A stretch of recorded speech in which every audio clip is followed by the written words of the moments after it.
Well, this is a good example of a deer damage to one of our trees, and this is a buck rub. And a buck rub is where a male deer, grows the antlers and rubs the antlers on our trees. They rub the antlers because the antlers have velvet, and velvet becomes itchy, so they try to rub it off on the tree, and that's what we get, this nice, really smooth appearance. Some people try to save these trees because, oh, we got to save our little babies. We don't like saving them when they have damage like this, because when they're damaged, these diseases can start to occur. And this is a gallery that we have either to a bark beetle or a borer. A bark beetle is a little beetle that drills in and just makes a little gallery just underneath the bark, between the bark and the xylem. A borer is one, borers are a little bit more complicated. They either can have a gallery on between the bark and the xylem, or they can actually go into the xylem. You should probably look it up on what kind of borer it is, and that will help. The gallery will help identify the type of borer that it is.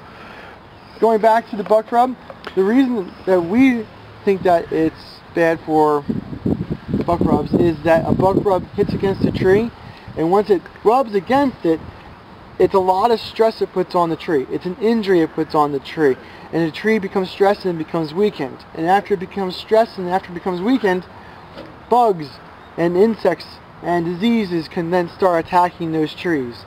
We don't like having diseases, bugs, insects, anything in our nursery, so when we get a chance, we like to throw these guys out into the dumpster.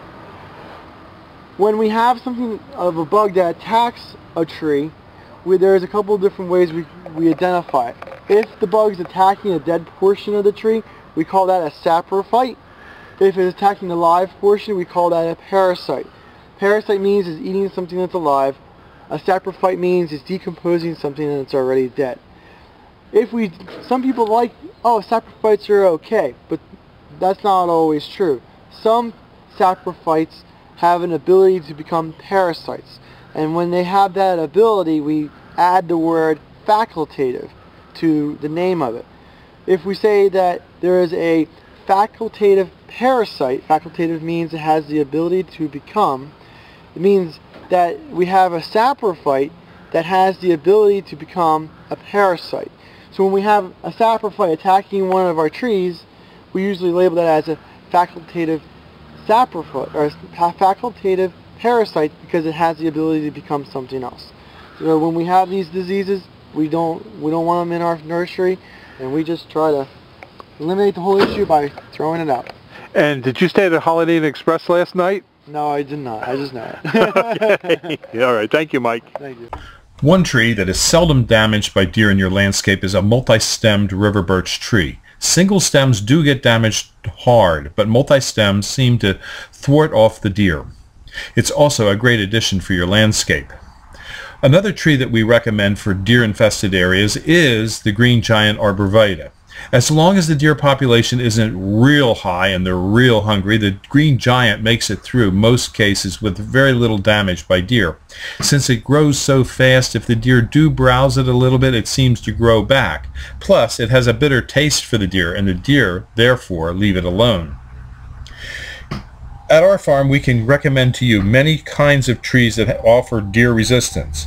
But just remember, if your tree does get rubbed by deer, we do suggest that you think about removing the tree, because it will become a site for other pathogens to enter the tree, or it's in a weakened condition, which will allow other pathogens to be successful in the attack of that tree. And who wants a bunch of pathogens in your landscape? So call us at 215-651-8329 at Highland Hill Farm.